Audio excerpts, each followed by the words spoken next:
see it. I'll turn it off. Service continued in October 15, 1993. Dagan, I don't think anything is coming out. In 1983, by the Like, I just think that there's nothing coming in, and so let's make sure that's. I'm seeing. Added new features such as display of upper and lower case letters and a standard of 64 kilobytes of RAM. The Apple IIe RAM was configured as if it were 48 kilobytes and plus with a language card. The machine had no slots, but instead had an auxiliary slot. Extremely distorted, sounds like In place of slot 3. Like right now? Most commonly used slot. Oh, sorry. let me try the other outputs on the back. The auxiliary slot could accept a 1 kilobyte memory card to enable the 80-column card display. This card contained only RAM. The hardware and firmware of the 80-column card display was built into the Apple IIe, remaining fairly compatible with the older VidX style cards, even though the lower level detail were very different. An extended 80-column card with more memory expanded the machine's RAM to 128 kilobytes. As with the language card, the memory in the 80-column card was a So- blank switch over machines. What are you saying? This No, I'm made just it telling you better that suited it's to my data storage. so I just This is nothing. And Oh, in fact, that's its own ambient recorder, which was recording introduced first in the Apple that I can IIe, then match up. would automatically configure this memory as a RAM disk upon boot.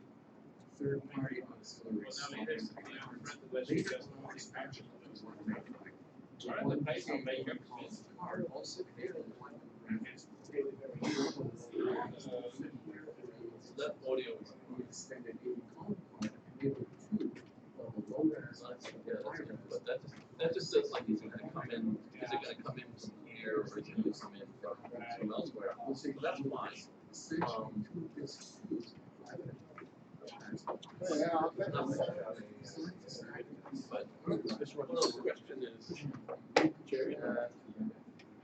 so a bunch of reasons, so this, so wait, are you saying it's supposed to output? But all my snoring Is there a place it's going to that it So- switches into? So Yeah, it's one of these. Oh, However, No, that's just wrong. Seeing a platinum jubilee with a dual use. that's widely considered the worst of all standards. Also had a distinction between That's Problem why is I'm not getting That's any- why it's so wrong. problem is I can't hear anything Well, else, but the head The unit is page also. stuff, nerdy stuff. Apple 5.25 was very good. as the Apple IIe has 4 new replacement chips to get its similar features. Second, the Apple IIc, including an upgraded processor, the 65C02, and the Apple IIe plans a modernized look that keeps regular magic circuits in the air, along with an addition built-in inherent keyboard.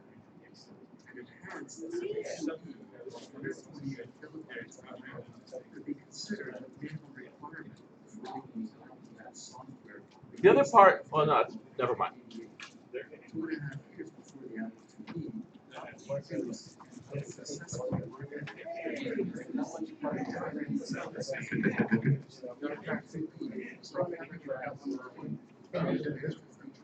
Yeah, they're. It's like, right on. They started early.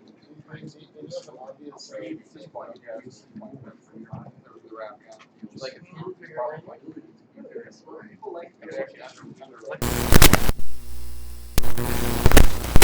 as provided with the 2E. I rate the Apple IIe computer a 9 out of 10.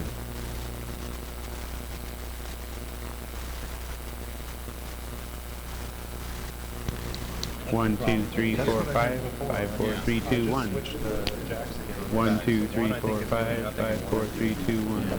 One is, I think, the Apple II version of Portal. That's fine. Nah, it's not Portal. We're sure that this is allowed for room to be maybe doing I'm gonna be, we're gonna be splitting it up, but I'll be starting us up for this thing.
Check, check, 1, 2.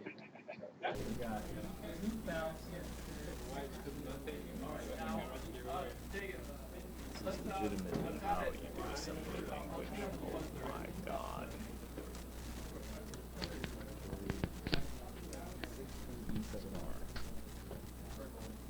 Anything?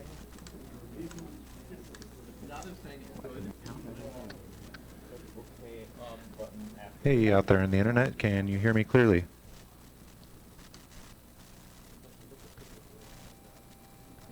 Everybody out on the internet, please type choplifter into your chat screen.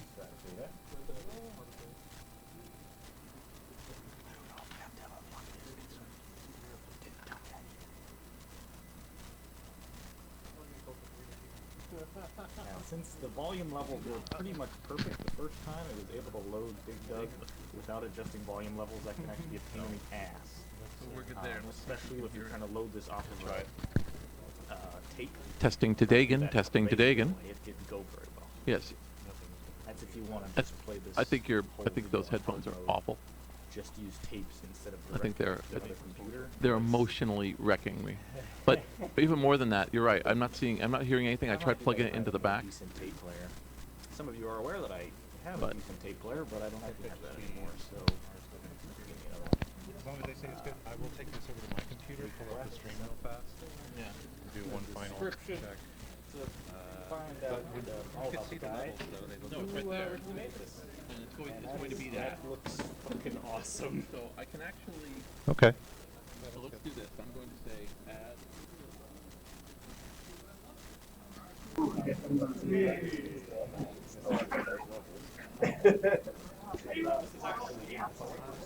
cool. Play 6. I have a monocle monitor, as you can see, and it does use WASD, which is kind of cool.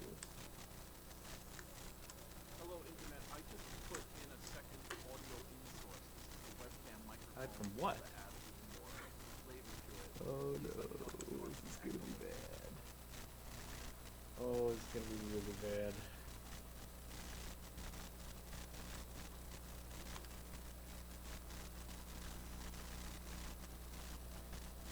How the hell do you shoot? From what? Nothing happened.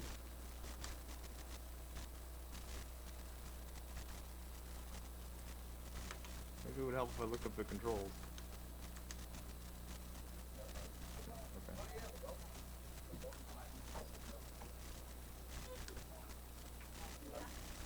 Wait, how am I on level 19 already?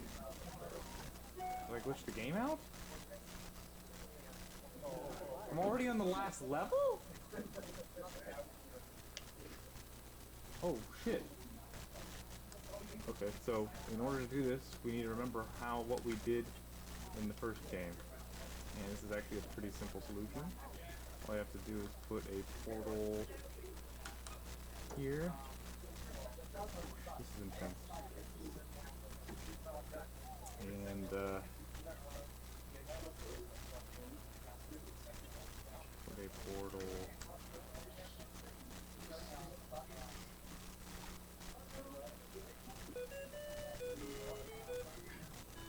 This is me testing on the webcam.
Wow, that was beautiful.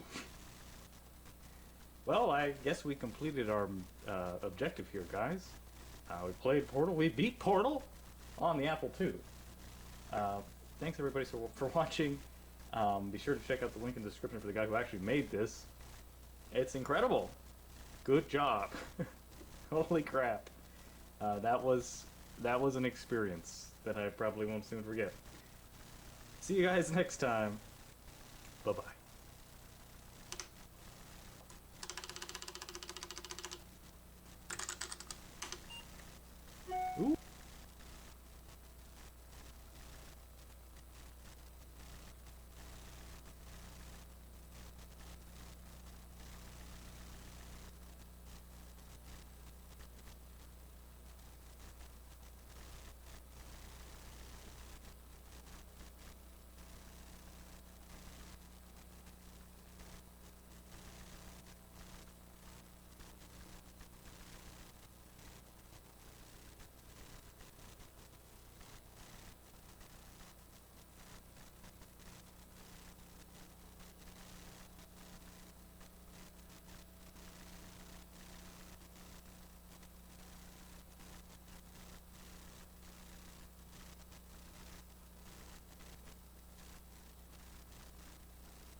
Welcome everyone to Kansasfest 2017.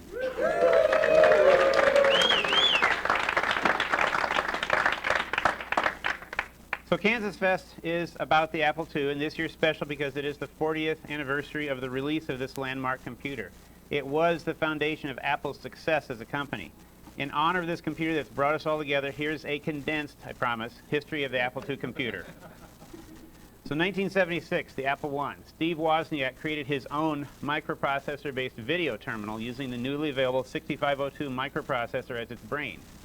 To make it simple to program, he wrote his own version of BASIC to run on it. At Steve Jobs' encouragement, the pair formed the Apple Computer Company to sell the circuit boards to let people build their own. A contract with the Byte Shop made the fully assembled Apple computers available, and it jump-started the company. In 1977, the Apple II. Even before the company was officially created, Wozniak was working on a better version of his 6502 computer, one that had improved expandability and which would be ready to use right out of the box. To fully implement his vision for this computer, Woz needed help from additional people to create a switching power supply, a professional case, and some venture capital to have enough money to actually build it. The result was ready for demonstration at the first West Coast Computer Fair in April 1977. The first versions were available for sale as motherboard-only computers in May 1977 and as full systems in June. 1979, the Apple II Plus.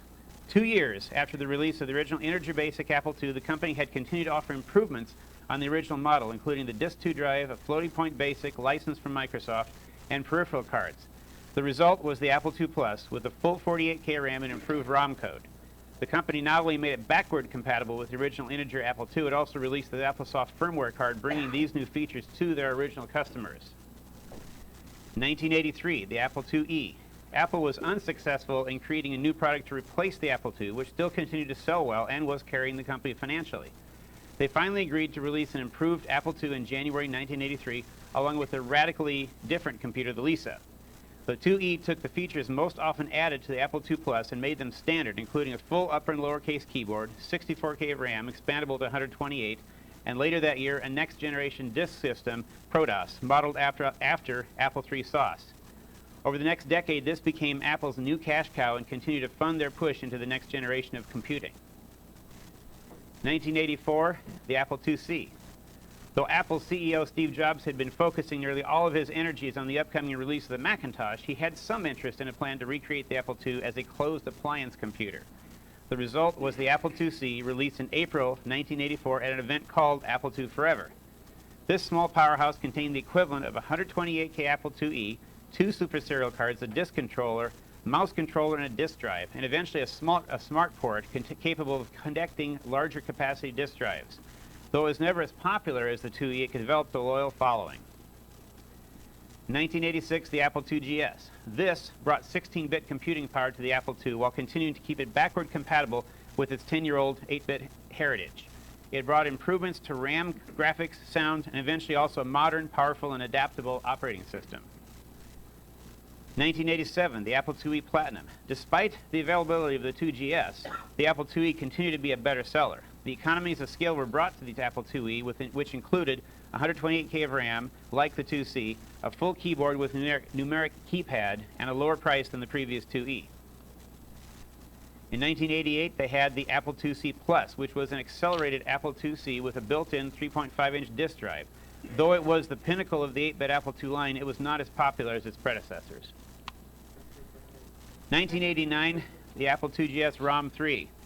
This was the last hardware revision to the Apple II line that was sold, and like the Apple II Plus 10 years earlier, it included refinements that were not in the original 2GS. And just as happened with the 2 Plus, some of the new features in the ROM 3 were provided to older 2GS models through the magic of updates to the operating system. Now, during the last few years of Apple II updates, a small band of Apple II enthusiasts bucked the trend of coming out of Cupertino that claimed that the future was in the Macintosh. Back in 1984, former Soft Talk columnist Tom Weisar had started an 8-page monthly newsletter, Open Apple, later called A2 Central, which served as a technical resource as colored print magazines for the Apple II began to see their sales decline, mirroring Apple's own negligence of the platform that was paying the rent. Weisar helped spearhead an Apple II-focused developers conference held for the first time in July 1989, just a month before the ROM 3 2GS was released. Its popularity resulted in becoming an annual summer event in Kansas City, the home of Resource Central, the company that Weisar formed to manage his stable of Apple II and 2GS publications. Attendees gave the event the unofficial name Kansasfest. Unfortunately, Apple's decision to discontinue the Apple IIe line in November '93 accelerated the contraction of various businesses that served the Apple II community, including hardware, software, and publications. Despite all of his best efforts, Weisar also had to close down Resource Central in January 1995. This did not, however, result in the end of Kansasfest. Members of the Apple II Roundtable on Genie, which had also been managed by Resource Central, banded together and quickly threw together a 3-day Kansasfest, the 7th annual such meeting, in July 1995. The leaders who arranged this formed the committee, which has, with occasional changes in membership, continued to organize and run the event each year from then until the present day. Though in the first decade of the new millennium there were some lean years in which fewer than 30 dedicated attendees came to Kansasfest, the event has rebounded and has been growing annually. This year, with 100 registered participants, we have the largest attendance since 1994. Hey! And so again, welcome to Kansasfest 2017. And I now want to turn it over to Martin.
with everybody's name, obviously, except the people who don't want their pictures taken.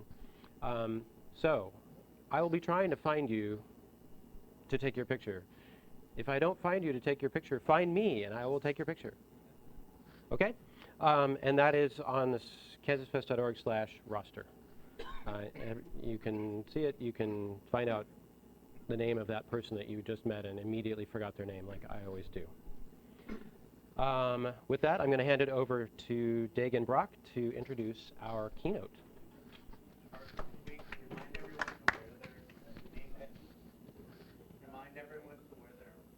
Oh yeah, wear your badges, especially today. But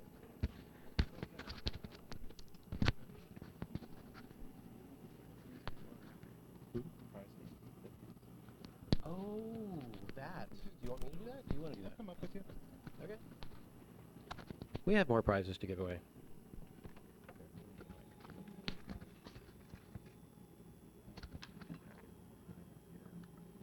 So, should we make sure everybody got a pin first? So I think everybody got a pin when they came in. If you Yeah, I just want to double check. Does everybody have one of the 2017 Kansas Fest pins that you put on your lapels? Any, or how about alternately? Did anybody not get one? That's probably okay. We just want to make sure we get those out before we get rolling here. say no more. We're so organized. Thank you, our lovely spokesmodel, Peter Neubauer.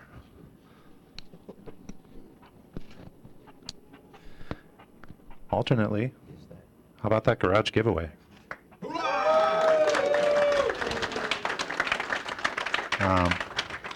I know it's hard for a lot of you traveling, but I just want to reiterate, take as much as you can.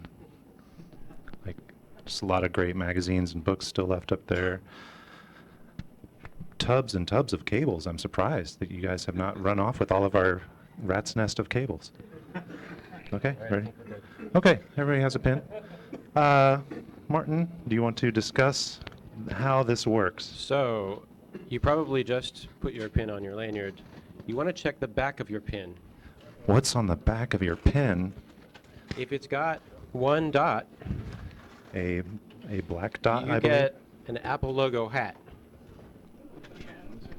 And Did we do color coding? And iPad notebook with the Apple logo.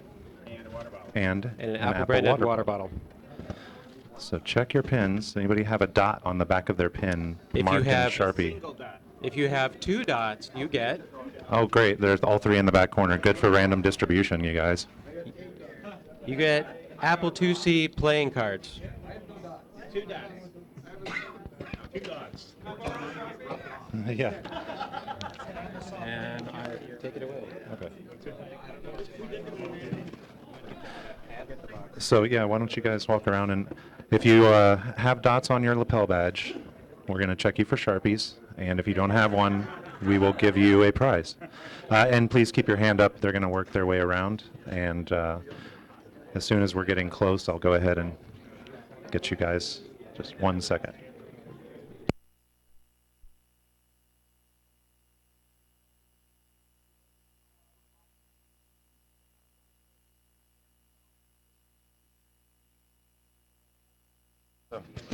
All right.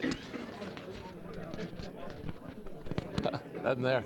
Hello, everyone. Impromptu AV staff here. So we really wanted to do something nice for people who are out there who couldn't make it to it, especially because we're at capacity. So we have a live stream running. Kansasfest has announced that.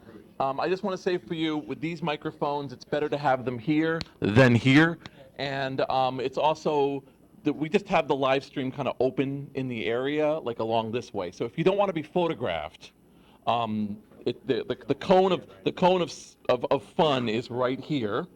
And additionally, if you are giving a presentation, but for any reason you're uncomfortable with it going out live on the internet, please let us know. We'll turn it down and turn it off immediately for you. So don't feel you're impromptu allowing this. We're also recording it for posterity using a better camera and this thing here, which will just record ambiently. So again, if afterwards you say, you know, I prefer this or whatever, please let us know. We'll make that advantage. And finally, if there's anybody who wants to make it that I don't sit over there for 9 hours a day, please let me know. It's a super easy job. Oh my God. It's like being the guy who winds the propellers at a jet factory. It's the greatest thing in the world. So please. And we're going to make a sign-up sheet, right? Yeah, we can do a sign-up sheet. We're going to make a sign-up sheet in the lobby. Okay, so that's it. I just want to get all that through there again. So if you have any questions, you can ask me, or whatever else you want to ask me. All right. Okay, awesome. Thank you, Jason.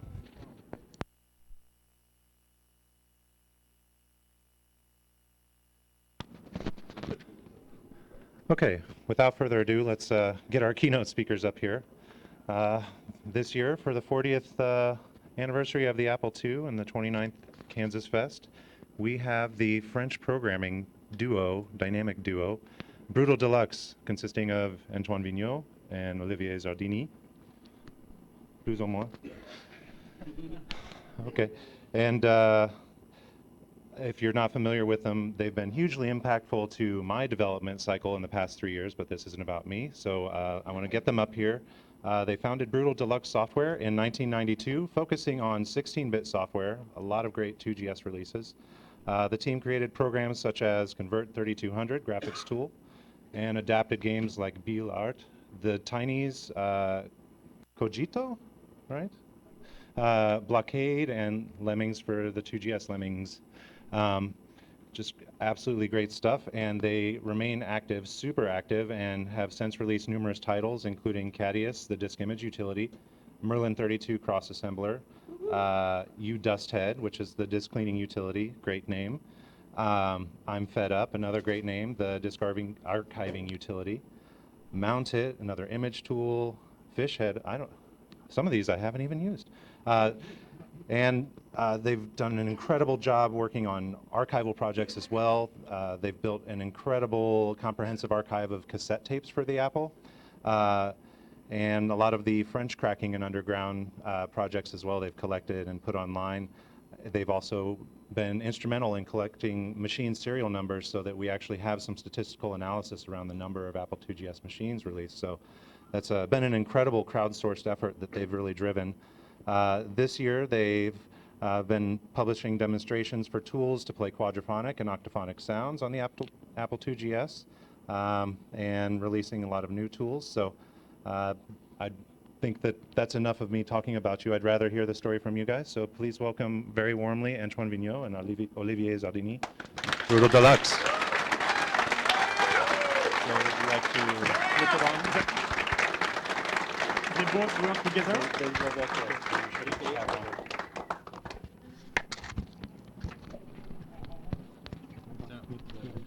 Yes, please. Don't put it pretty high up. Should be good.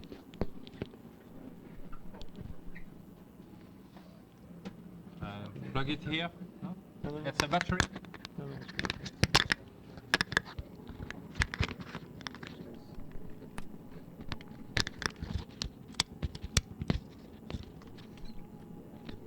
C'est bon,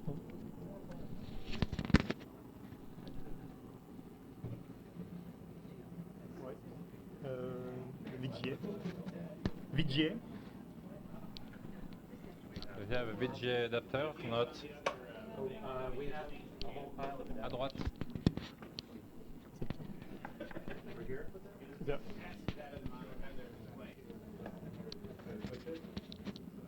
Just click HDMI to VGA. HDMI VGA. Ça marche.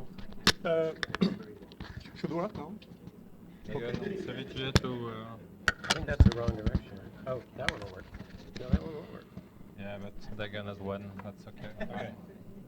So we need VGA. Thank you. No, No. it's not the the other right one. gender. No, that's yeah, fine. it should Okay. work. Oh, yeah. I guess that's just the extension. Vintage computing. No, Windows, that's it.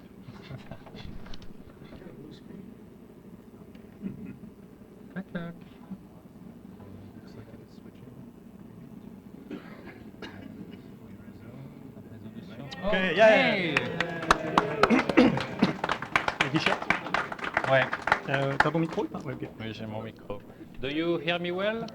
That's okay? Fine, thank you. Sounds good also, yeah. Yep. Sounded good. Yeah, was good. Okay, thank you a lot. We are really proud for being here with you today and for the 40th anniversary of the Apple II. We are a little bit older. We've grown up with the Apple II, and it's part of our life. And I see that it's also part of your life because you are here. So thank you, and for your warm welcome. And we'll try to introduce you to the Apple II in France, the market, the computing market in France during the 80s.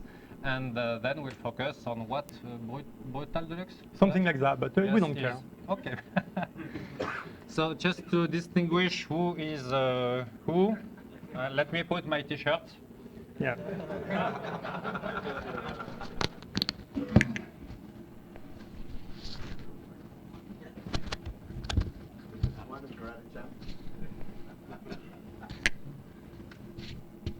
We're not the only ones putting our names on t-shirts.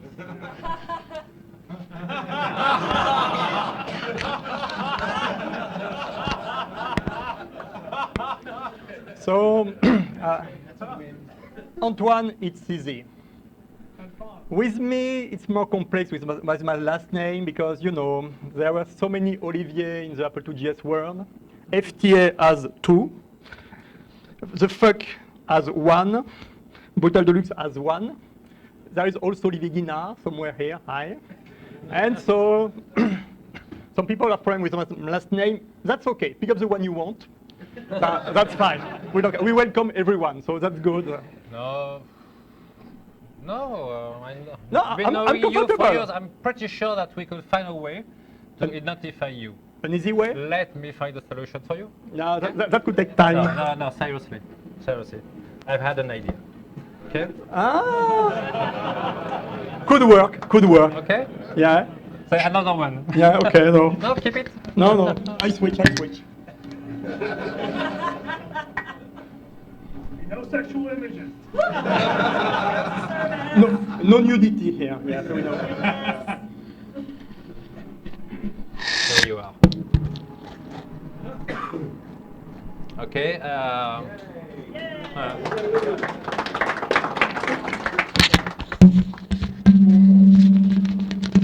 Thank you. So as we don't forget that we are only French people, so we try to learn English and speak it. Sometimes we may have troubles. If you don't hear us well nor understand us well, please tell us. I can take different accents, and the one which I am the most comfortable is the French one, but that may be difficult for you. We will invent sometimes few words here and there, but that's fine. And so we are really proud of being here to have been invited to you to discuss about the best computer in the world, the one we've grown up with. And the one we cherish. Yes. The most. Yes. Yeah. Every day. Yes, with a great history with it and so on. So we are very happy to introduce you to the Atari ST. Yeah, and that was nice, and we are happy to share the Atari ST world. And we are part of the Speedball 2 group, programming group, well known in France for their releases. And we will discuss about the different models of the Atari ST computers. And you know, it may take some time. Yeah. Several hours. Yeah. So if you're So ready, if you have something to do, go there and come back in 2 hours and we will be ready. Yes. But, you know, more. No, but if you don't like the Atari ST, tell us. We can stop now, otherwise we can continue. Now you know there were about 500,000 Atari ST sold in France. That's tremendous. They sold plenty of software also. We don't know how many, but a lot. But what was the most interesting thing is the competition. Okay? And the competition is our beloved and real computer.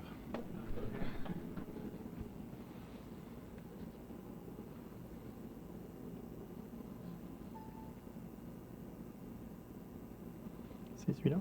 Non, il y a la tienne. Celui-là, ok. Oh, something to note. We brought several items from France, and we will give them to you for you to have a look and see. And if you are interested in getting copies of some of them, please tell us. We may scan them and put on the Brotel Deluxe site. Okay? Okay, so presentation will be divided in 4 parts. The first one is a look to the context of computer for personal people in France between the 80s up to 2000. Okay, what computer there was and so on. So as Antoine was saying, we have some stuff we took from France, and we are going to let you during the talk. We'll give you, and so you can take one of the after the other if you want to look at it. And if I'm correct, there are 400 slides because there were 400 computers sold in France? So something like that, yeah. Okay. So this is the world as we know it. And guess who is the country in the center of the world? I don't say that France is the center of the world. The pictures make me think that we could be about at the right position to declare we are in the center of the world. We put you aside, we are. Yeah, no jealousy. Okay. So now the idea also of this picture is to see that during the computer events, we have received computer from the USA, from Japan, and 4 other European countries. Okay, because France received computer about from all over the world, and so the 8-bit time was a very incredible one because all the computers of the world has to fight for the French market.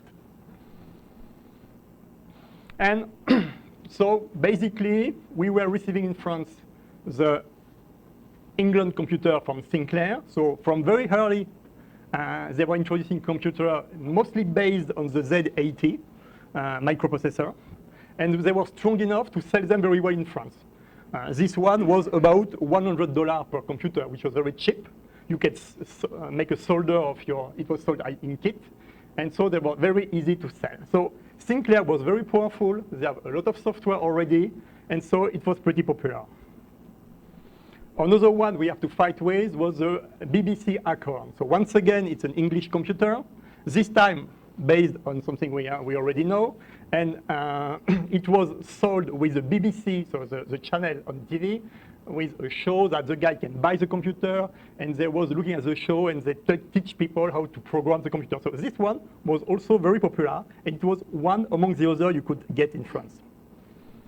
This one, I'm not sure if you know it, it's a Dragon 32, with a kind of microprocessor which is very powerful. The 6809 is very close to the one we have in the GS. About the same thing, 16-bit in many registers, but only limited to the 64 register addressing. So that one also was part of the game. Here we have a very famous one list, also the Auric. Okay, well, probably you have never seen any of this computer in the US territory, because of course for a European country selling in the US with a competition with Commodore, Atari, Apple, and so on, it was very hard. But in France, it was very easy. They crossed the channel, and here they were. Once again, 6502. So at least we had some computer coming from the US. The TI-99 was also well known. It was a 16-bit, one of the first of this generation. Olivier Gogel from the FTA had this as the first computer. He switched quickly to the Apple II, but he learned how to program with that one. Mattel also was sold in France. So if you were very unlucky, you get that.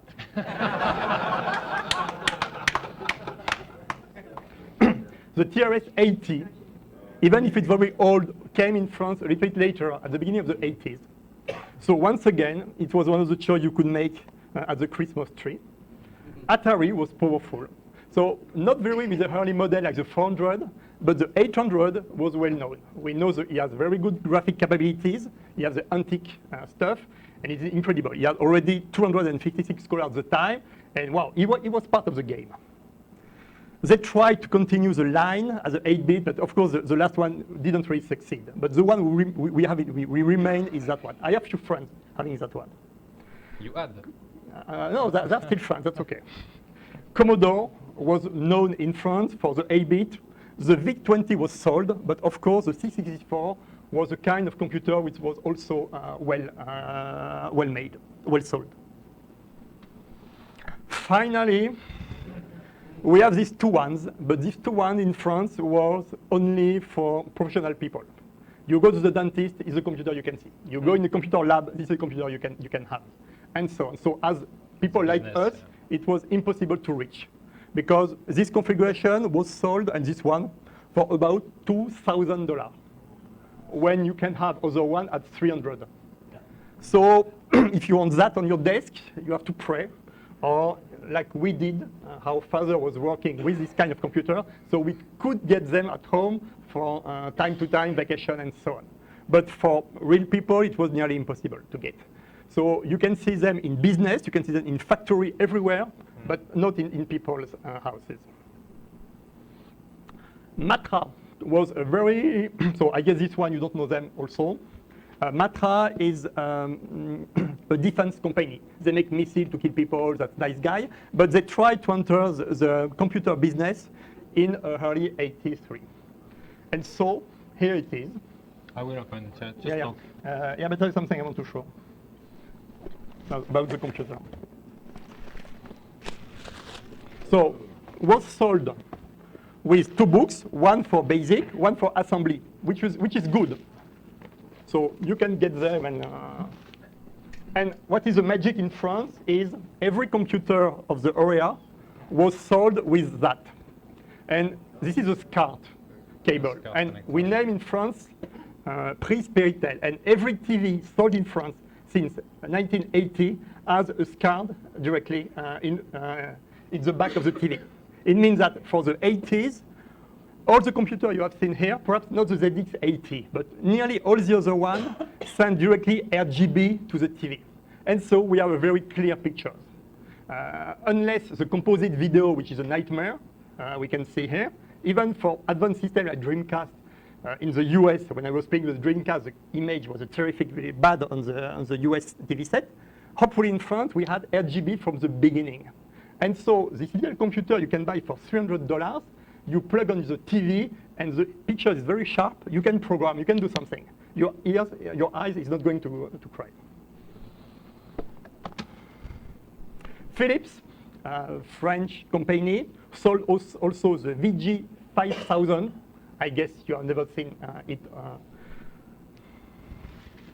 Because around 83, 84, all technical company, all electronic company in France has tried to sell or to create a computer, all based on 8 bits, a microprocessor, all having about the same capabilities, but they try to get the market. Excel Vision is another one, French also, and they have interesting part where the keyboard and the controller use IR, infrared connector. So you don't any cable. They have a very good tennis game, but that's it. All this kind of computer didn't really get attention from the publisher. Thomson, another French company, sold all of this very well because in the beginning of the 80s in France, the French government decided to put computer in all the schools. Okay, a little bit like Apple here. Thomson won the deal, and so they had to equip all the French school with one of these two computers. So they sold hundreds of them, thousands of them, but clearly for home usage, they were pretty bad. And this is a light pen, so you can touch the screen and you recognize where you click with the pen. Okay, and this is not, and this is a ROM cassette. And of course, you have a tape outside. I have a story about Thomson. As it had to go into every school, they wanted a basic programming language incorporated into it. So they tried to put a French version of BASIC, and they've ended with a Microsoft one, written in English, copyright Microsoft, etc., etc. And it was badly received, but it was sold like that.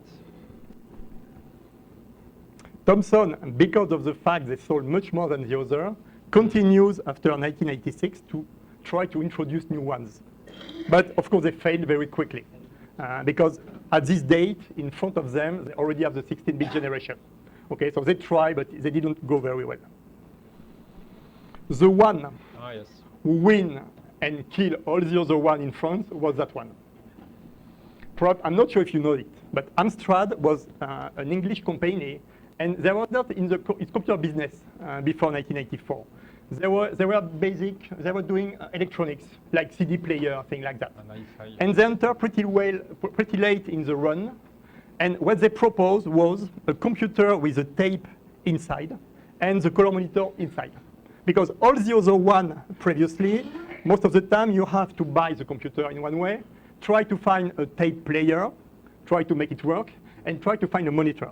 The idea of Amstrad was to say, okay, let's sell something together, and so you plug it directly, and it works. And this one was a cassette drive inside, and this one has a disk drive. And it was a 3-inch drive, not a 3.5. Okay, so they are pretty rare. And it was a way to protect the market and to sell, of course, free thing. So from 1995, I would say, because we also always need 1 or 2 years before the computer enter really the market, up to the next 3 years, up to 1988, they had nearly everything.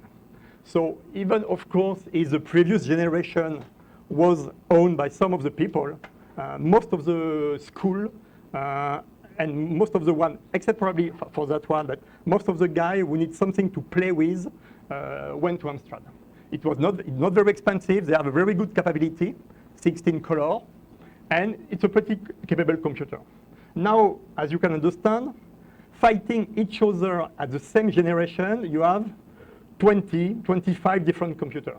And very few of them receive software from official companies. So most of them, you buy the computer and you have nothing. So the only thing you could do with computer like that was to program, because of course you can't buy game. And so this was sold every week, and it was full of program to type, okay? So what they learned from this generation is even if you couldn't play with it, like you could do with the Commodore 64, the Atari 800, the Amstrad, with all the other one, like the small Alice you have in your hands, you have to program because there was nothing else to do. And this was popular. It was on the, you can buy it every week, and every week everyone was typing to make a program. Of course, the next week you have the list of the correction of the previous week, because when you look at the listing, you can't imagine it works for the first time. And with hundreds of lines of hexadecimal value to enter and so on. But if you had one of these computers, the only way to find something to do was to buy this magazine. And so this one was also popular. The version you have here is the release where they have tested the Apple IIgs. And for the story about Hebdogiciel, a guy in France has recently retyped all listings by hand, and everything is available on the web. I don't have the address, but there are high number of software available, and as Olivier just said, some of them don't work at all. Of course. But it's part of the game. It's how you learn. So you have to type. You are good at typing, and after you debug, so you are good at debugging. If you were in front at the time, there are at least 2 other magazines you can't ignore. This one was Science and Life Micro. So it was for microcomputer stuff. So it's not only game, it's microcomputer and new software and things like that. So once again, this is the time where they tested Apple IIgs. And if you were a gamer, or if you were younger, the only thing you care about is this, and it was available once a month. And so this is only video game and computer things. And unlike Computer Gaming World that I was sometime reading, this is in full colors, and you have a lot of software and game test in every one. So arcade game, computer game, also console, like Sega, Nintendo, and so on. So the conclusion of the 8-bit part was a lot of people trying to enter the market, but very few would succeed.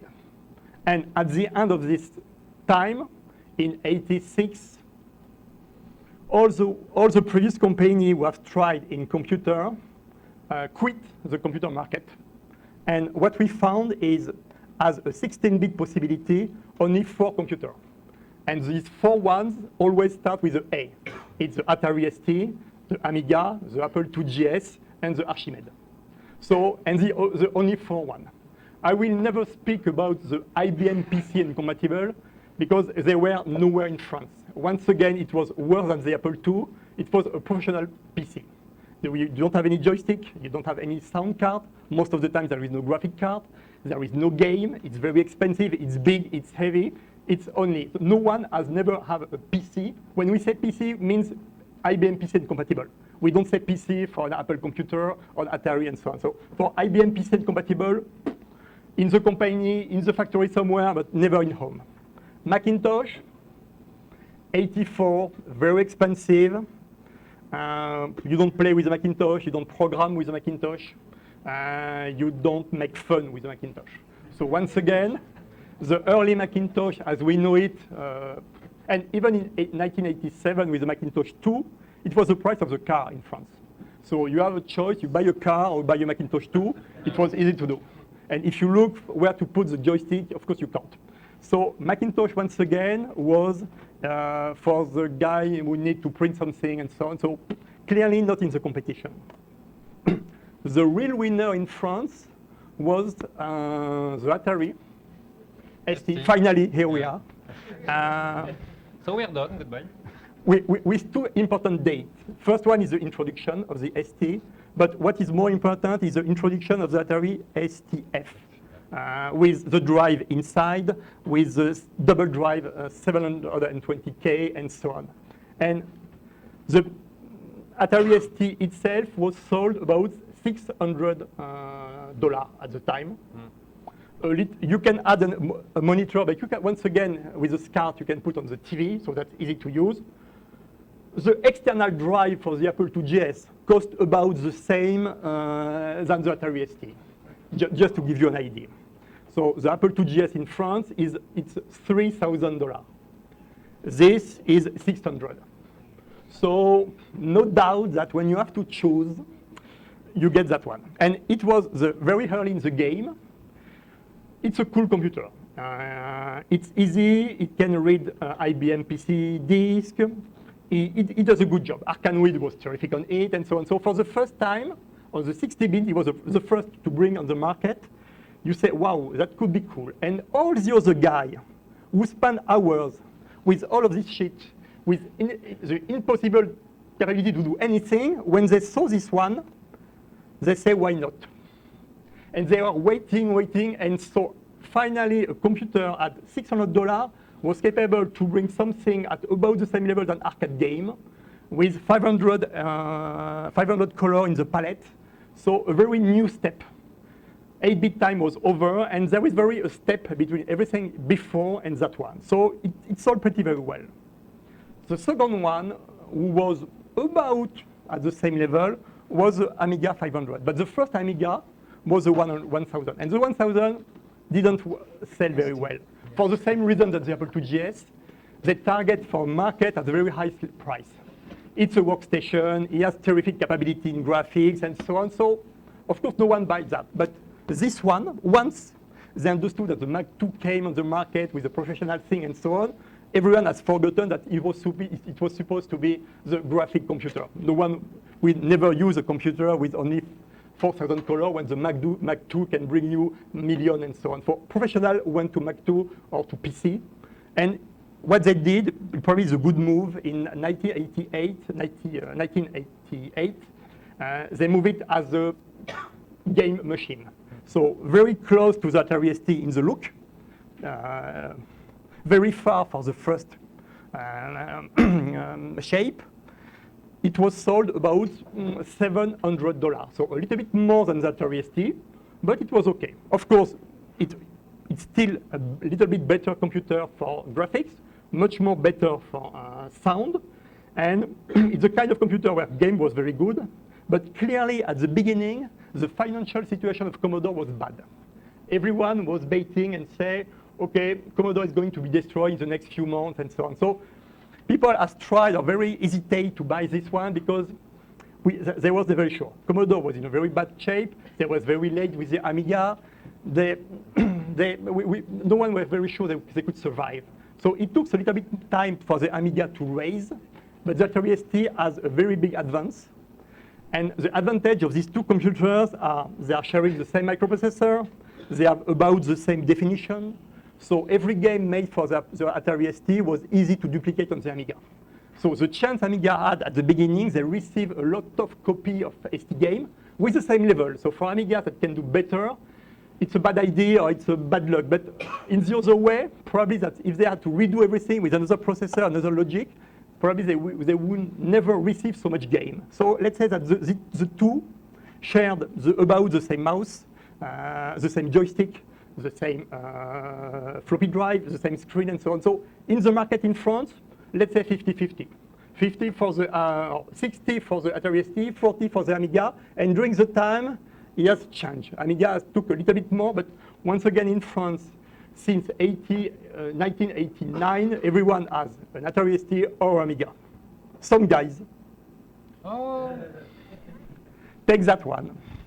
As you can see, the only release date is that one. They never update, as you know it. It was very expensive.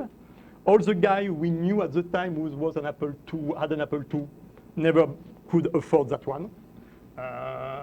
So we lost a lot of Apple II users since the Apple IIe, who was the Rolls Royce of the computer, as they said.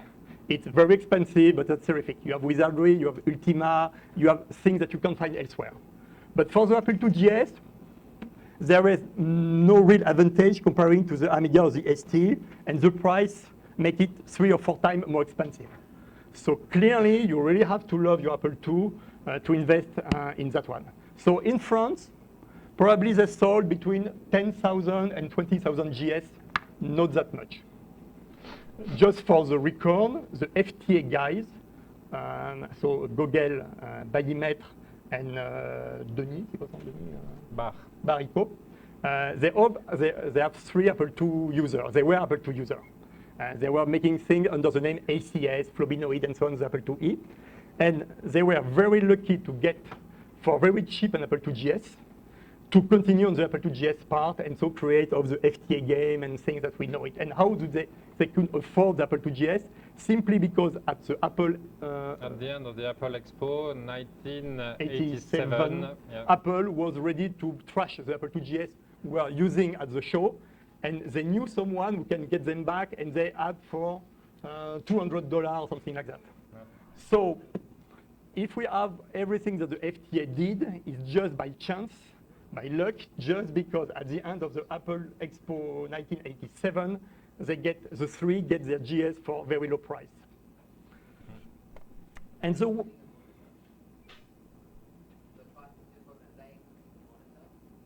the price of $3,000 is for the base unit, the color monitor, and 1 drive. But in France, Antoine will, in the next part, will describe Apple in France from the beginning, and so he will come back a little bit on the GS. Here, it's more the GS in the computer part, the computer history in France. So Atari ST 60%, Amiga 40%, Apple II GS 0. Okay. We have a question.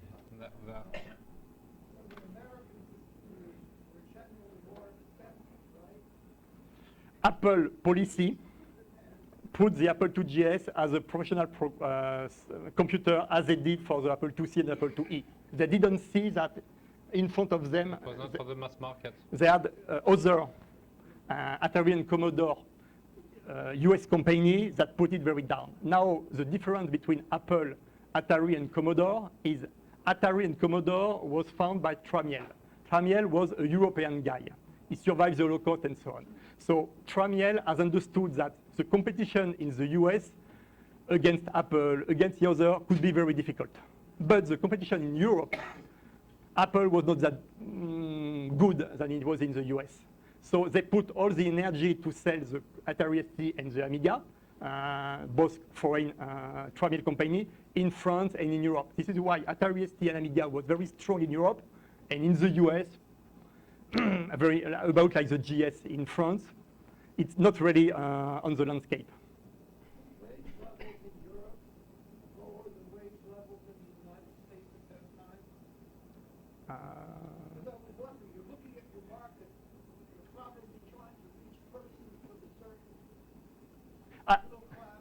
Yeah, but my understanding of the US market at the time was an 8-bit area with the Commodore 64, the Apple II, the Atari 8-bit, stay for a long time, and so the PC take over. In France, we had an 8-bit area, we end up at 1988, a 16-bit area without any PC and things like that, up to 1995, and so the PC win. But this time, let this kind of computer, for example, the Atari ST has 2,000 games. The Amiga has 3,000 games. The Apple IIgs has 250 games. 250 games. And I put our shareware into. Yeah. 254. So if I really count the one you could really buy in a shop, you are more in 200. But the way they design software in this time was very easy. And you can see in the tilt I was showing, there was publisher, and the market is only Europe. So when you create a game for this computer in Europe, it was pretty bad to send them in the US to be sold. First, because the piracy sends the game much faster than the real market. So probably that in the US, you never see half of the game was available in Europe. And at the time, the publisher didn't have any in-house programmer. Publishers, they were waiting. And all the guys with all the 8-bit computer who have learned so well to type the code, they have started to create things on these two ones. So they were creating program on the ST, knock at the door of the publisher takes the software, clean few things, make a box, design a documentation, and put it on the market. And so the quality of the game was about like that, but you have a lot of. Every month, you have 50 new games on the Atari ST. And you can, if you read the tilt and so on, you can count how many screenshots you see. You will get 50 new games. Some of them came from the US, CinemaWare, things like that. But most of them were created in Europe with a real competition, because the idea was, with a very large programmer base, everyone tried to see what the other one is doing. Every time something is done, they try to do better and so on. And this kind of competition brings the quality of the software at a very large level, but the quality also was there. So they have number and quality. For example, one game is Space Harrier. So you know it because a demo was done on the Apple IIgs, so it's a Sega game, very famous. The arcade machine has two 68,000 microprocessor in two boards, and they generate all the animation. Sega is a Japanese company. They don't care about the Japan market. They don't even know this computer. But a company in Europe, I guess it's US Gold, contacts Sega and say, okay, we want to do Space Harrier on the Atari ST. Sega say, okay, it's a few $100, few thousand, I don't care. You have the right to do it. Sega don't give anything. They don't give a shit. They don't want. The only thing, they license you to do the game. So the publisher calls the Atari ST programmer they know for previous program and say, could you do Space Harrier? The guy say, okay, I can try. How did they did Space Harrier on the Atari ST? The guy bought a little